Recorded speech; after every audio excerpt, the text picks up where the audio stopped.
जैसे जैसे लोकसभा चुनाव नजदीक आते जा रहे हैं, ऐसे में नेताओं के दल बदलने का सिलसिला भी तेज होता जा रहा है।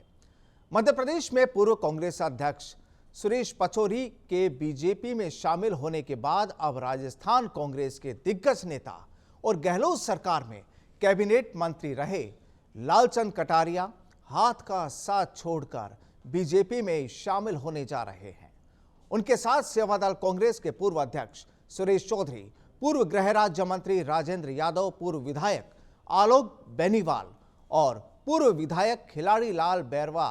पूर्व विधायक विजयपाल मिर्धा, कद्दावर जाट नेता रिजपाल मिर्धा, भीलवाड़ा के वरिष्ठ नेता रामपाल शर्मा और लोकसभा चुनाव लड़ चुके कई कांग्रेस प्रत्याशी कांग्रेस का हाथ छोड़कर कमल का दामन थामने वाले हैं। और इनके अलावा कई जिला प्रमुख, प्रधान, जिला परिषद सदस्य और सरपंच भी बीजेपी ज्वाइन करने जा रहे हैं। बताया जा रहा है कि रविवार को यानी कल सुबह 11 बजे राजधानी जयपुर में बीजेपी प्रदेश कार्यालय में मेगा बीजेपी ज्वाइनिंग कार्यक्रम का आयोजन होगा और इसी दौरान बीजेपी प्रदेश अध्यक्ष सीपी जोशी और सीएम भजनलाल शर्मा सभी को पार्टी की सदस्यता दिलाएंगे। अब इतनी बड़ी तादाद में कांग्रेस नेताओं के बीजेपी में जाने से जाहिर सी बात है कांग्रेस जमीनी स्तर पर कमजोर हो रही है या कमजोर हुई है। बहरहाल अब राजस्थान कांग्रेस की बात करें, उसकी सियासी तबीयत कैसी है। फिलहाल कांग्रेस की तबीयत के बारे में जानकारी लेते हैं सहयोगी सुरेंद्र सोनी के पास में चलते हैं। सीधा न्यूज रूम से हमारे साथ लाइव जुड़े हैं सुरेंद्र। राजस्थान की जो कांग्रेस है, देखिए पिछले कुछ दिनों में पिछले जो विधानसभा चुनाव हुए थे तब भी कांग्रेस को मात खानी पड़ी थी और अब जैसे जैसे चुनाव या लोकसभा चुनाव का जो वक्त बिल्कुल करीब आता जा रहा है, अब यहां पर कांग्रेस की अगर सियासी नब्ज या सियासी तबीयत का जिक्र किया जाए तो फिलहाल क्या कहेंगे? बिल्कुल प्रदीप जी, आपका सवाल बड़ा लाजमी है। कहा जाता है कि घरों पर नाम थे, नाम के साथ ओहदे थे, बहुत ढूंढा शहर में कोई आदमी ना मिला। अब देखिए लगातार कांग्रेस में किस तरीके से उठापटक चल रही है, किस तरीके से कांग्रेस की जो लय है या यूं कहें कि जो बल्लेबाजी का जो क्रम है किस तरीके से टूटता हुआ जा रहा है। पहले इंडिया गठबंधन खुर्द-बुर्द हुआ, इसके बाद जो है वो ज्योति मिर्धा कांग्रेस का दामन छोड़ करके बीजेपी का दामन साधती है। इसके बाद जो है वो लगातार एक के बाद एक इनकी कड़ियाँ जुड़ती जा रही हैं और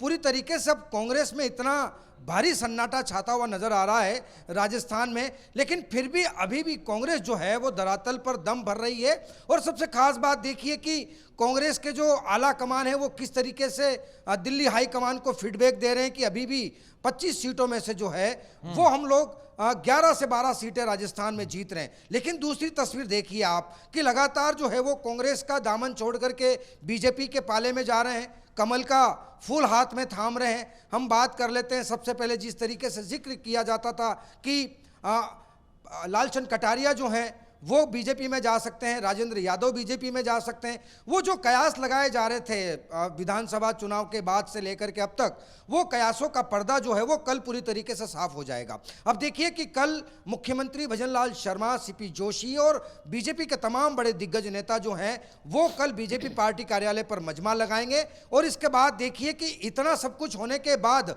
क्योंकि आधा दर्जन से ज़्यादा उनके सहयोगी बीजेपी का दामन साध रहे हैं, इसके बाद मुख्यमंत्री भजनलाल शर्मा का जो है वो बांसवाड़ा दौरा भी है। लेकिन सुरेंद्र, यहां पर देखिए बड़ा सवाल यह है कि महेंद्रजीत मालवीय ने भी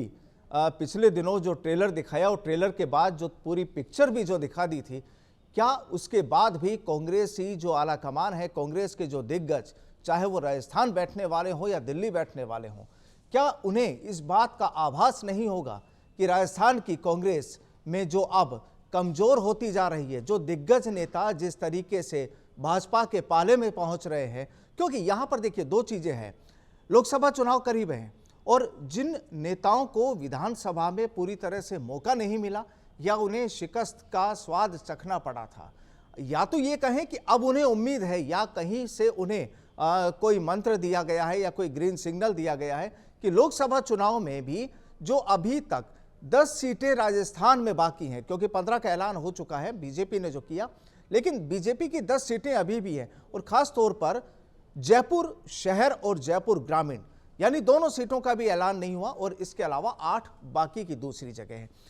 क्या इसे यहां पर इस तरह से जोड़ के देखा जाए कि जिन नेताओं के नाम बीजेपी में शामिल होने को लेकर जो सामने आ रहे हैं और लगभग तय है ये, क्योंकि कुछ नेताओं से आज हम लोगों की भी बातचीत हुई, उन्होंने भी मोहर लगा दी है कि हाँ बिल्कुल ये खबर बिल्कुल पक्की है कि कल सुबह 11 बजे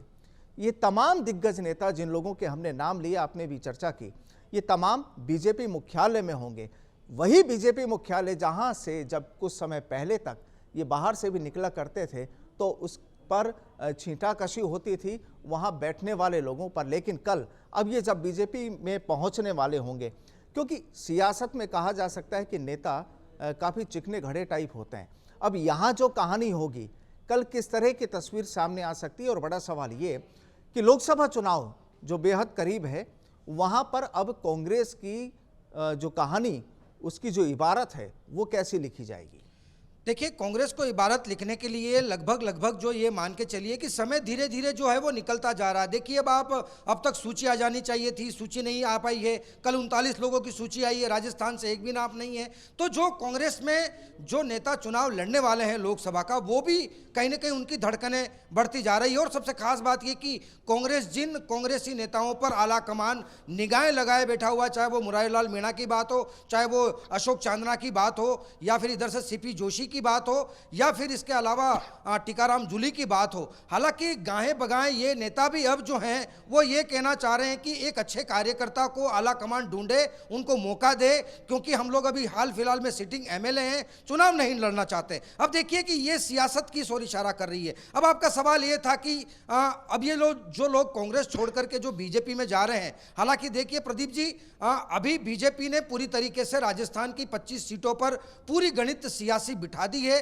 अपने सियासी पासे पूरी तरीके से चला दिए हैं। अब जो 10 नाम बचे हैं, 10 नाम पहले से ही फाइनल हो गए। हालांकि जब ये लोग बीजेपी में ज्वाइन कर रहे हैं तो इनको बिना शर्त के ही बीजेपी ज्वाइन करने के लिए। सुरेंद्र, एक संक्षेप में जवाब दीजिए, एक आखिरी सवाल। जो नेता कांग्रेस छोड़कर जो लंबे समय से कांग्रेस की सेवा कर रहे थे, वहां पर कोई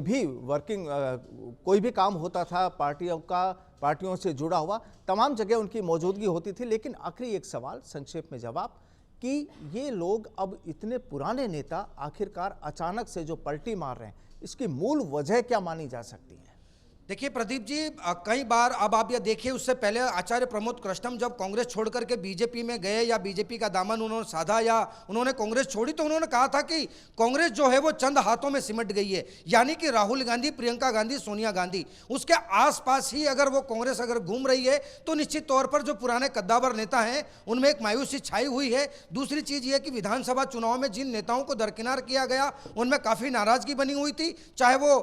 इधर से महेंद्रजीत सिंह मालविया हो, लालचंद कटारिया हो, चाहे इधर से मुरारीलाल मीणा हो। हालांकि कुछ नेताओं को कांग्रेस साधने में सफल रही, लेकिन कुछ नेताओं को कांग्रेस नहीं साध पाई, जिसकी वजह से कहीं न कहीं बहुत बड़ी नाराजगी सामने आई थी। नेता प्रतिपक्ष के चुनाव को लेकर के भी या पद को लेकर के भी कहीं न कहीं एक बहुत बड़ी नाराजगी कांग्रेस में नजर आ रही थी। लेकिन जो गुटबाजी खुल करके कांग्रेस में आई है, वो इतनी गुटबाजी खुल करके आई है कि आप देखिए कि लगातार एक के बाद एक जो दिग्गज नेता हैं वो बीजेपी का दामन थाम रहे। और सबसे खास बात ये देखिए कि लोकसभा चुनाव का काउंटडाउन शुरू हो चुका है। अभी हाल फिलहाल पीसीसी मुख्यालय की बात कर लो, चाहे कांग्रेस वार रूम की बात कर लो, इतना गहरा सन्नाटा छाया हुआ है कि वहां पर चिड़ियाओं के चहचहाने की आवाज नहीं आ रही है। इससे हम अंदाजा लगा सकते हैं कि कांग्रेस किस तरीके से इबारत लिख रही है